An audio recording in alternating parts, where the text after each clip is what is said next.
आज आपण उपवासाचा कुरकुरीत आणि मधून खुसखुशीत असा मेदूवडा बघणार आहोत। उपवासाला तेच तेच पदार्थ खाऊन कंटाळा आला असेल तर हा असा युनिक पदार्थ नक्की करून बघा। अतिशय कुरकुरीत आणि खुसखुशीत असा हा मेदूवडा तयार होतो। ही रेसिपी मी भरपूर टिपनं युक्त तुमच्यासोबत शेअर केलेली आहे, तेव्हा व्हिडिओ नक्की शेवटपर्यंत बघा। चला तर मग रेसिपीला आपण करूया सुरुवात। तर मी इथे घेतलेली आहे 1 वाटी भगर। ही आपली उपवासाचीच भगर आहे। तर मी इथं नॉर्मल जी असते ती भगर 1 वाटी घेतलेली आहे आणि वजनी म्हणाल तर 200 ग्रॅम आहे। त्यानंतर मी इथं साबुदाणा वापरलेला आहे, तो म्हणजे पोहे खायचा जो चम्मच असतो आपला नाश्त्याचा, त्या चम्मचनी 2 चम्मच इथं साबुदाणा वापरलेला आहे। आता हे दोन्ही आपल्याला मिक्सरच्या पॉटला टाकून रवाळ असं काढून घ्यायचं आहे। आपल्या रव्यापेक्षा थोडं किंचित जाडसर आपल्याला हे इथं मिक्सरला याचा रवा तयार करून घ्यायचा आहे। तर मी तुम्हाला दाखवते कशा प्रकारे याचा रवा आपल्याला तयार करून घ्यायचा आहे, जेणेकरून आपले मेदूवडा अतिशय कुरकुरीत होईल। तर तुम्ही बघू शकता, अगदी मी व्हिडिओमध्ये जवळून दाखवलेलं आहे कशा प्रकारे हे आपल्याला बारीक करायचं। याला चाळण्याची वगैरे अजिबात गरज नाही। तर कढईमध्ये 1 चम्मच तेल घालून कडकडीत गरम झाल्यानंतर त्यामध्ये अर्धा चम्मच जिरे आणि एकदम बारीक अशी हिरवी मिरची चिरलेली घालायची। तर 1 किंवा 2 हिरवी मिरची इथं पुरे होते।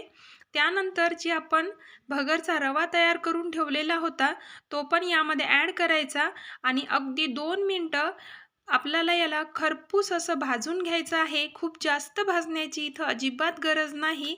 तर तुम्ही बघू शकता, हा असा खमंग भाजल्यानंतर आपला मेदूवडा अतिशय चांगला होतो। तर त्यानंतर आता इथं पाणी घालायचं आहे। पाणीचं प्रमाण अतिशय योग्य ठेवा। ज्या वाटीनं आपण भगर घेतली होती त्याच वाटीनं इथं आपल्याला 3 पट पाणी वापरायचं आहे। म्हणजे 3 वाटी मी इथं पाणी घातलेलं आहे। एका वाटी भगरीसाठी 3 वाटी पाणी अतिशय योग्य प्रमाण आहे। यापेक्षा अजिबात पाणी इथं जास्त वापरू नका, कारण बॅटर जर पतलं झालं तर आपला मेदूवडा तेलामध्ये फुटतो। त्यामुळे पाणीचं प्रमाण इथं अतिशय योग्यच ठेवा।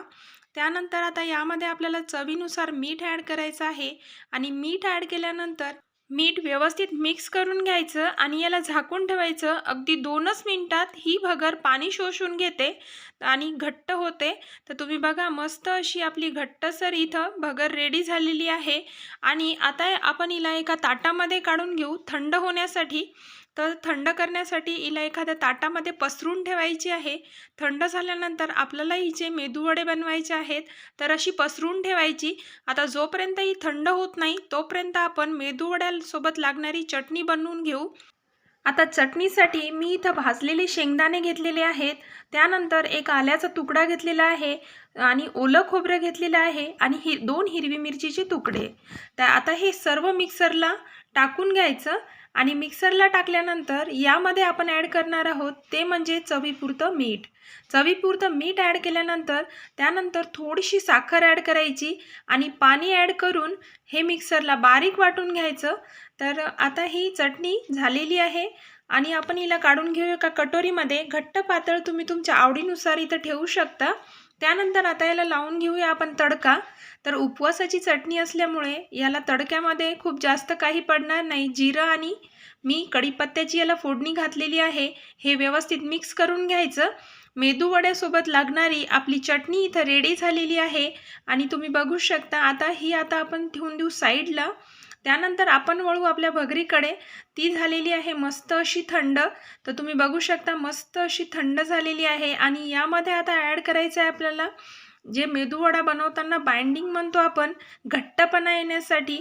तर मी इथं एक आलू घेतलेला आहे मोठा। तर त्या आलूची सालं काढून मी मोठ्या खिसणीवर खिसून याला स्वच्छ धुवून घेतलेलं आहे। यामध्ये पाणी अजिबात राहू द्यायचं नाही। किसलेला आलू घातल्यानंतर आता यामध्ये आपण ॲड करणार आहोत ते म्हणजे शेंगदाण्याचं कूट। तर शेंगदाण्याचं कूट हे नॉर्मली आपण जे उसळीला वापरतो, शेंगदाणे भाजून जाडसर बनवून, तेच मी इथं अर्धी वाटी घेतलेली आहे। ज्या वाटीनं आपण भगर घेतली होती त्याच वाटीनं अर्धी वाटी शेंगदाण्याचं कूट घालायचं। त्यानंतर मी इथं घट्टसर असं दही घेतलेलं आहे 3 चम्मच। तर 3 चम्मच दही घातल्यानंतर आता यामध्ये काहीही ॲड करण्याची गरज नाही आणि आता याचं छानसं आपल्याला बॅटर तयार करून घ्यायचं आहे एकजीव करून पूर्ण। तर भगर, आलू आणि शेंगदाण्याचं कूट, त्याचबरोबर मी इथं दही वापरलेलं आहे. हे सगळं एकजीव करून आपल्याला घट्ट याची कणिक मळून घ्यायची. खूप जास्त पातळ नाही किंवा खूप जास्त घट्टही नाही, अशी मी इथं याचं बॅटर तयार केलेलं आहे. आता हाताला थोडंसं तेल लावून घ्यायचं आणि मध्यम आकाराचे आपल्याला इथं मेदूवडे तयार करायचे आहेत. तर तुम्ही बघू शकता, हाताला तेल किंवा मग पाणी लावून आपण हे मेदूवडे तयार करू शकतो. तर मी इथं मध्यम आकाराचा एक मेदूवडा तुम्हाला तयार करून दाखवत आहे आणि हाताच्या सहाय्यानं याला मस्त असं होल पाडायचं, जेणेकरून हा मेदूवड्यासारखा दिसतो. तर तुम्ही बघू शकता, व्हिडिओत मी दाखवत आहे. खूप जास्त मोठा नाही, खूप छोटाही नाही, असा मध्यम आकाराचा मी इथं मेदूवडा तयार केलेला आहे. आणि त्याचबरोबर मी इथं 3 मेदूवडे तयार केले. आता आपण हे छान फ्राय करून घेऊया. तर मी कढईमध्ये असं कडकडीत धूर येईपर्यंत तेल गरम केलेलं आहे. त्यानंतर आता हे मेदूवडे आपल्याला टाकून घ्यायचे आहे.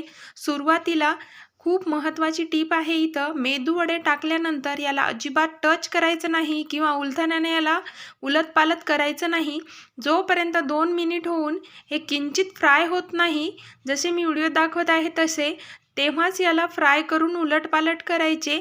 अजिबात याला टाकल्याबरोबर टच करायचं नाही, कारण हे भगरचे असल्यामुळे आपण जर उलथानं लगेच घातलं तर हे त्याला चिपकू शकतात.